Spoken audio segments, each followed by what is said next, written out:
வேள்பாரி பகுதி 89. 4 புரவிகள் பூட்டிய தேர் அன்றைய பகல் முழுவதும் பயணித்துக் கொண்டிருந்தது. திசைவேலரின் எண்ண ஓட்டத்துக்கு இணையாக பாய்ந்து கொண்டிருந்தன குதிரைகள். திசையெங்கும் நிலம் விரிந்து கிடக்கிறது. ஆனால் போருக்கான களமாக அதில் எதுவும் திசைவேலருக்கு தோன்றவில்லை.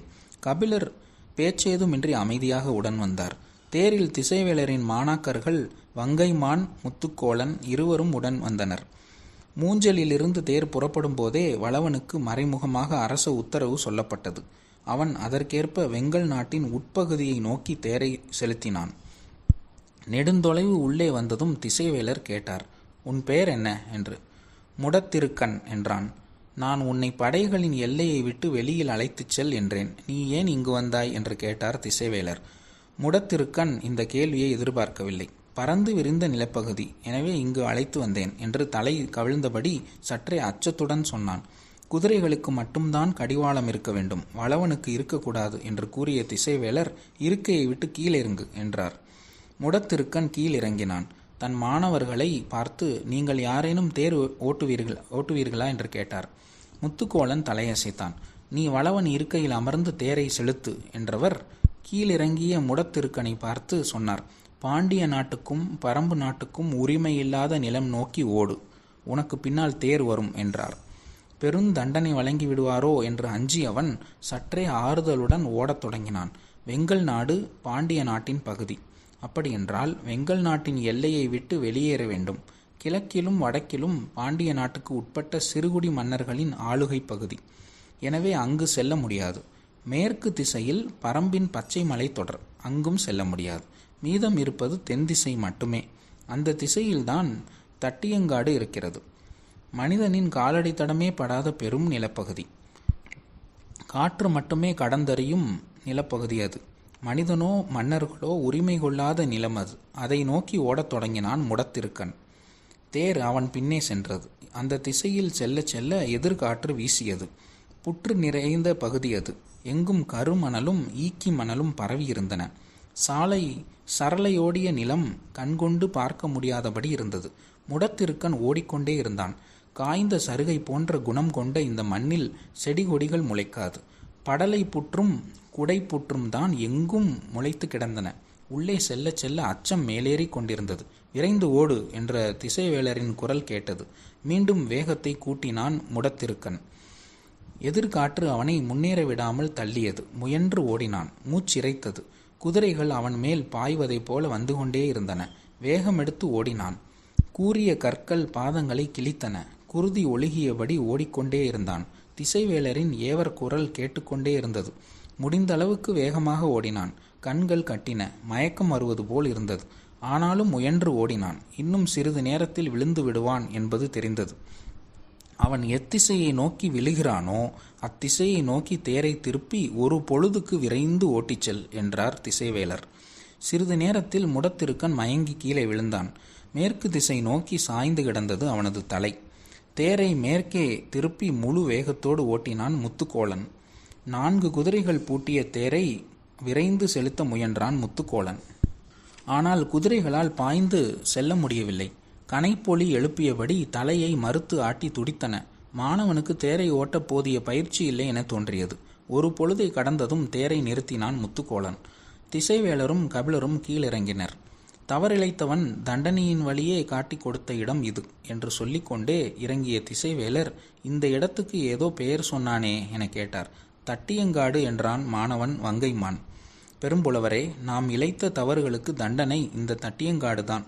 நம் தலை சாயும் வரையிலும் இந்த நிலம் நம்மை துரத்தி கொண்டே இருக்கும்" என்றார் திசைவேலர். தலையசைத்தபடியே கபிலர் சொன்னார், "ஆனாலும் கடமையை செய்வோம்" என்று. மாணவர்களை அனுப்பி அனைவரையும் அழைத்து வரச் சொன்னார் திசைவேலர். மாணவர்கள் மூஞ்சல் நகருக்கு வந்து செய்தியை தெரிவித்தனர். தட்டியங்காடு என்கிற இடத்தை இதுவரை யாரும் கேள்விப்படக்கூட இல்லை. மையூர் கிழாரை அழைத்து கேட்டனர். மனித வாடை அறியாத மண், கரையான்கள் ஆளும் நிலம், முழுமையாகச் சென்று பார்த்தவர் யாரும் இல்லர் என்றார். மனக்குழப்பத்தை வெளிக்காட்டிக் கொள்ளாமல் அனைவரும் புறப்பட்டனர்.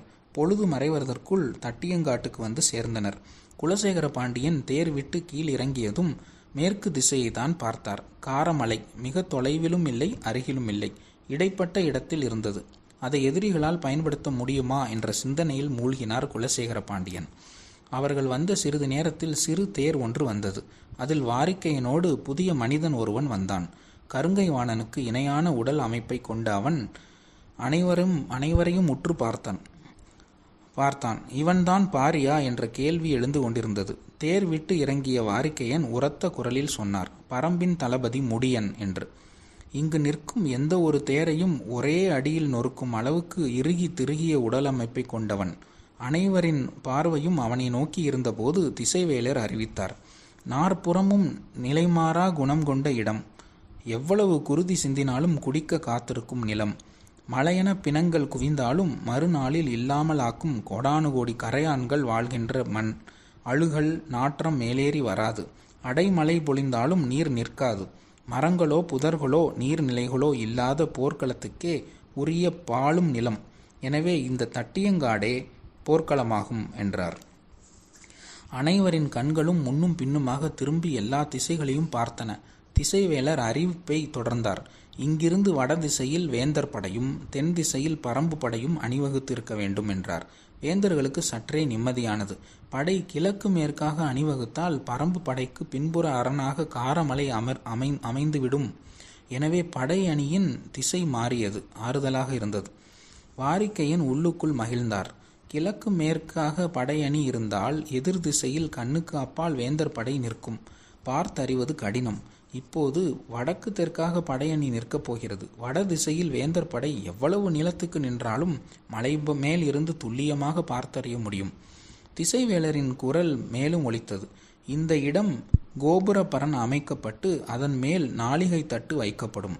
ஒவ்வொரு நாளும் பகல் 5ஆம் நாளிகை தொடங்கும் போது போர் தொடங்க முரசறைவோம். பகலின் இறுதி 5ஆம் நாளிகை தொடங்கும் போது போர் முடிவதற்கான முரசறைவோம். முரசறைய இரு புறங்களிலும் 5 கோபுரங்கள் அமைக்கப்பட்டு அவற்றில் முரசறைபவரோடு என் மாணவர்களும் நிற்பர் என்றார் திசைவேலர். அனைவரும் கேட்டுக்கொண்டு நின்றனர். போரின் விதிகள் ஏற்கனவே படிக்கப்பட்டு விட்டன. இனி புதிதாய் சொல்ல ஒன்றுமில்லை என்றார். அனைவரும் பார்த்திருக்க கருங்கை வாணன் முன் வந்தான். மூவேந்தர்களையும் பணிந்து வணங்கினான். மூவரும் வாழ்த்தினர்.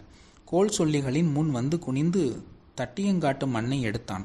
போரின் விதிகளை மீறமாட்டோம் என்று கூறியபடி போர்க்கள மண்ணை திசைவேலரின் கைகளில் கொடுத்து வாக்களித்து வணங்கினான். அதேபோல முடியன் முன் வந்தான். குனிந்து மண் அள்ளி கபிலரின் கைகளில் கொடுத்து வாக்களித்து வணங்கினான். பரம்பின் தரப்புக்காக நின்றிருந்த கபிலர், வாரிக்கையன், முடியன் ஆகியோரை பார்த்து திசைவேலர் கூறினார், எமது தரப்பில் அளிக்கப்பட்ட வாக்கு மீறப்பட மாட்டாது. போர் விதிகளை வேந்தர் படை காக்கும். இது நான் அளிக்கும் உறுதி என்றார். நின்றிருந்த மூவேந்தர்களையும் தளபதிகளையும் பார்த்து கபிலர் கூறினார், திசைவேலர் நிலைமான் கோல் சொல்லியாக இருக்கும் மேடையில் அவரோடு நின்று பொழுதை அளக்கும் தகுதி வேறு யாருக்கும் இல்லை.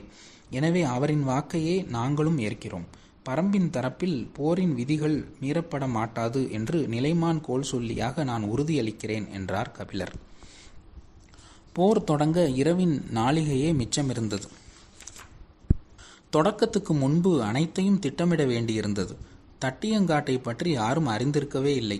நிலவாகு எப்படி இருக்கும் என்பதை பற்றி முழுமையான செய்தியோடு நள்ளிரவுக்கு முன் வர வேண்டும் என மையூர் கிழாருக்கு உத்தரவிட்டான் மகா சாமந்தன் கருங்கை வாணன்.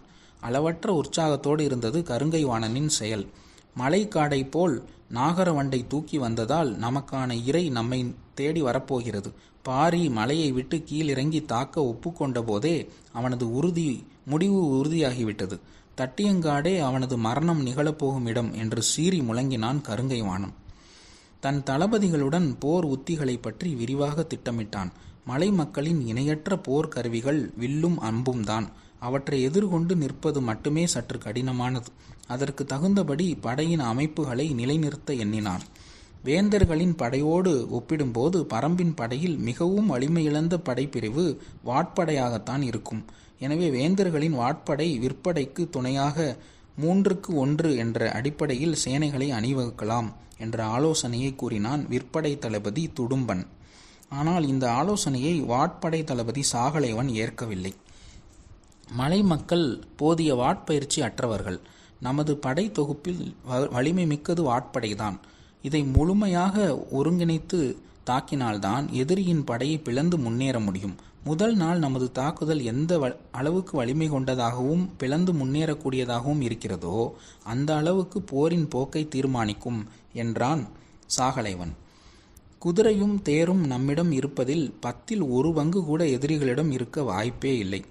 அதே போல எதிரிகளிடம் பெரும் எண்ணிக்கையிலான யானைப்படை இருப்பதற்கான எந்த செய்தியும் இல்லை. எனவே முதல் நாளில் நாம் வகுக்கும் உத்தி எல்லா வகையிலும் போரை முடித்து வெற்றியை அறிவிப்பதாக இருக்க வேண்டும் என்றான் கருங்கைவாணன். காரிருள் சூழ்ந்தது. இரவின் இந்த அமைதி இன்று மட்டுமே இருக்கப் போகிறது. நாளைய இரவில் எத்தனை ஆயிரம் மரணங்கள் நிகழ்ந்து முடியவிருக்கின்றன என கணக்கிட முடியாது. காற்று வெளி முழுவதும் சிதைவுற்ற மனிதர்களின் ஈன குரலால் நிறைந்திருக்கப் போகிறது. பேரோளமும் பெருக்கெடுக்கும் குருதி ஆறும் தட்டியங்காடு எங்கும் நின்றாடும் மரணத்தின் ஆட்டமும் சொல்லி மாளாது. மனம் நிலை பிறழ்ந்து இருந்தது. குழப்பத்தினூடே தனது குடிலுக்கு வந்தார் திசைவேலர். தேரை விட்டு இறங்கும் போதே குடிலுக்குள் யாரோ உட்கார்ந்திருப்பது தெரிந்தது. இந்த இரவில் தனது குடிலறிந்து வந்திருப்பது யாராக இருக்கும் என்ற எண்ணத்துடனே உள் நுழைந்தார். உள்ளே அமர்ந்திருந்தது பாண்டிய நாட்டு இளவரசி பொற்சுவை. பெரும் திகைப்புக்கு உள்ளானார் திசைவேலர். உள் நுழைந்ததும் திசைவேலரின் கால் தொட்டு வணங்கினாள் பொற்சுவை. அருகிலிருந்த சுகமதி திசைவேலரை வணங்கி வெளியேறினாள்.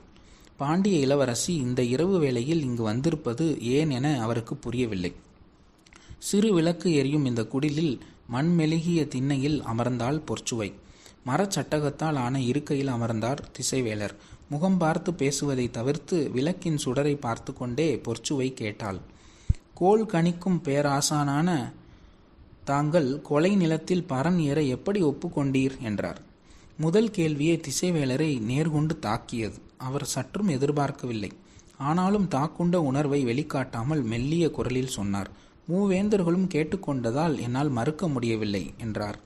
காலம் கணிக்கும் பேராசானே, அதிகாரத்தின் சொல்லை மறுக்கும் ஆற்றலை இழப்பதுதான் கேடுற்ற காலத்தின் அடையாளம் என்றாள். ஈட்டி போல இறங்கின சொற்கள். திசைவேலரால் பொற்சுவையின் நோக்கத்தை கணிக்க முடியவில்லை. சற்றே அமைதியானார். சிறிது நேரத்திற்கு பிறகு பொற்சுவை சொன்னாள், இந்த போருக்கான காரணமானவர் இருவர் என்றாள். ஒருவன் குலசேகர பாண்டியன், இன்னொருவன் வேல்பாரி, அப்படித்தானே சொல்ல வருகிறீர்கள் என கேட்டார் திசைவேலர். இல்லை என்றாள் பொற்சுவை. அப்படியென்றால் யார் அந்த இருவர் என்றார். ஒருத்தி நான், இன்னொருவர் நீங்கள் என்றாள் பொற்சுவை. மிரட்சியுற்றார். நான் எப்படி காரணமாவேன் என்றார் திசைவேலர். வான்வெளியில் சிறு பிசகு ஏற்பட்டாலும் காலத்தின் கோலம் எப்படியெல்லாம் மாறும் என்பதை கண்டறிந்து கூறும் பேராசான் நீங்கள். உங்களிடம் இதை சொல்ல வேண்டிய நிலைக்கு வருந்துகிறேன். இருந்தாலும் சொல்கிறேன். எனது திருமணத்திற்காக கட்டப்பட்ட பாண்டரங்கத்தின் மேற்கூரையில் வானியல் அமைப்பை வரைய நிலைப்படம் கொடுத்தீர்கள் அல்லவா? அது என்னவென்று யாருக்கும் புரியவில்லை. பேரரசரின் பிறப்பை குறிக்கும் படமும் ஒன்று, அரசியாரின் பிறப்பை குறிக்கும் படமும் ஒன்று. ஆனால் பாண்டரங்கத்தில் என்ன வானியல் அமைப்பது என நீங்கள் தெளிவாக சொல்லாததால் வெள்ளியை தவறாக வரைந்தான் அந்துவன் என்றாள். இதை எதற்கு இப்போது சொல்கிறார் என்று எண்ணியபடி கேட்டுக்கொண்டிருந்தார் திசைவேலர். மேற்கு மலை பெருமழை கொண்டால் வைகையில் வெள்ளம் பெருக்கெடுக்கும். பாண்டரங்கத்தில் ஆடலும் பாடலும் செழிக்க, பாண்டிய நாட்டில் உளவும் வணிகமும் தலைக்க இந்த கோள்நிலையே அடிப்படை என்று கூறினீர்கள் என்றாள். அது இருக்கட்டும், இந்த போருக்கு நாம் இருவரும் எப்படி காரணமானோம் என்று கேட்டார் திசைவேலர். அதைத்தான் சொல்ல வருகிறேன். எனது திருமணத்தின் பொருட்டே மயூர் கிழார் தேவவாக்கு விலங்கை பரிசாக தந்தார். பாண்டரங்கத்தில் வெள்ளியை தவறுதாக வரைந்ததால் சினம் கொண்ட நீங்கள் அந்துவனை கண்டித்தீர்கள். உங்களின் சொல்லுக்கு அஞ்சியே அவன் புதிய படத்தை வரைந்து முடிக்கும் வரை பாண்டரங்கை விட்டு வெளியே செல்லாமல் அங்கேயே தங்கியிருந்தான். அந்த காலத்தில்தான் தேவாங்கு வடதிசை நோக்கி உட்காரும் என்பதை கண்டறிந்தான். தேவாங்கின் ஆற்றல் கண்டுபிடிக்கப்பட்ட பிறகுதான் எல்லா சிக்கல்களும் தொடங்கின. ஒரு வகையில் நீங்களும் நானும் தான் இந்த சிக்கல்களுக்கான மூல முடிச்சின் கயிற்றை இணைத்தவர்கள் என்றால் பொற்சுவை. திசைவேலருக்கு இந்த கூற்று ஏற்புடையதாக இல்லை. தற்செயலுக்கு மிகையான காரணம் கற்பிக்கிறீர்கள் இளவரசியாரே என்றார். இல்லை பேரரசானே, இல்லை. எந்த தற்செயலும் தன்னியல்பில் நடப்பதில்லை. காரணங்கள் வழியேதான் காரியங்கள் நிகழ்கின்றன. தேவாங்கு மதுரைக்கு வந்து சேர்ந்ததற்கும் வடக்கு நோக்கிதான் அமரும் அதன் ஆற்றல் கண்டறியப்பட்டதற்கும் நீங்களும் நானும் தான் அடிப்படை காரணம் என்றால் பொற்சுவை. அப்படி பார்த்தால் அந்துவனும் பொதிய வெப்பனும் இதில் பங்கெடுப்பவர்கள்தானே என்றார். நீங்கள் இல்லை என்றால் அந்துவன் படத்தை மறுமுறை வரைந்திருக்கவே மாட்டான். நான் இல்லை என்றால் இன்னொரு நாட்டு இளவரசியோடு புதிய விற்பனுக்கு திருமணம் நடந்திருக்கும். ஆனால் வணிக குலத்தின் பெருந்தலைவனின் இல்ல திருமணமாக அது இருந்திருக்காது. அனைவரும் கவர்ச்சியான பொருட்களையே பரிசு பொருட்களாக தந்திருப்பர். தேவாங்கு போன்ற வியப்புக்குரிய விலங்கை பரிசு பொருளாக தந்து பேரரசனின் கவனத்தை ஈர்க்கும் மனநிலை ஏற்பட்டிருக்காது. அந்துவனும் பொதிய வெப்பனும் இதில் பங்கெடுத்தவர்கள்தான், ஆனால் பொறுப்பேற்க வேண்டியவர்கள் அல்ல என்றாள் பொற்சுவை. காரணங்களை பொற்சுவை அடுக்கிய விதம் திசைவேலரை மறுக்கும் சொல்லின்றி நிற்க வைத்தது. சற்று நேரம் கழித்து கேட்டார், என்ன செய்ய சொல்கிறீர்கள் இளவரசியாரே என்று. நிகழவிருப்பது போர் அன்று, பேரழிவு. மூவேந்தர்களின் கூட்டுப்படை கடல் போல பறந்து கிடக்கிறது. சின்னஞ்சிறிய ஒரு நாட்டின் மீது இவ்வளவு பெரும் படையெடுப்பை நினைத்து பார்க்கவே முடியவில்லை. மதுரையிலிருந்து வரும் வழி எங்கும் துயருற்ற மக்களின் கண்ணீரை கடந்தே வந்தேன். உளவும் தொழிலும் நின்று ஒளிந்து போயின. வேந்தர்களும் செல்வந்தர்களும் வாழ்வார்கள். படைக்கு வந்து சேர்ந்த வீரர்களின் குடும்பங்களையெல்லாம் மரணம் விழுங்க ஆயத்தமாகி கொண்டிருக்கிறது. காற்றெங்கும் விம்மல் ஓசை கேட்டுக்கொண்டே இருக்கிறது. இந்த கொடும் அழிவு தடுக்கப்பட வேண்டும். பரம்பின் மீது வேந்தர்கள் கோபம் கொள்ள எத்தனையோ காரணங்கள் உண்டு. ஆனால் பாரி அழியக்கூடாது. பாரியைப் போல அறவழிப்பட்ட ஒரு தலைவனை இதுகாரும் நான் கேள்விப்பட்டதே இல்லை. அவன் அழிக்கப்பட்டால் அறம் அழிக்கப்பட்டதாகவே பொருள். நீங்களும் நானும் அந்த அழிவுக்கான மூல முடிச்சாக இருந்தோம் என்பதை நினைக்கும் போதே உடல் நடுங்குகிறது. வாழ்வு எந்த கணத்திலும் முடிந்துவிடும். ஆனால் அறத்தின் அழிவுக்கான காரணம் நமது வாழ்வின் மீது படியுமே. ஆனால் அதைவிட இழிவு வேறில்லை என்றாள் பொற்சுவை. பொற்சுவையின் குரலில் இருந்த ஆவேசம் திசைவேலரை நடுநடுங்க வைத்தது.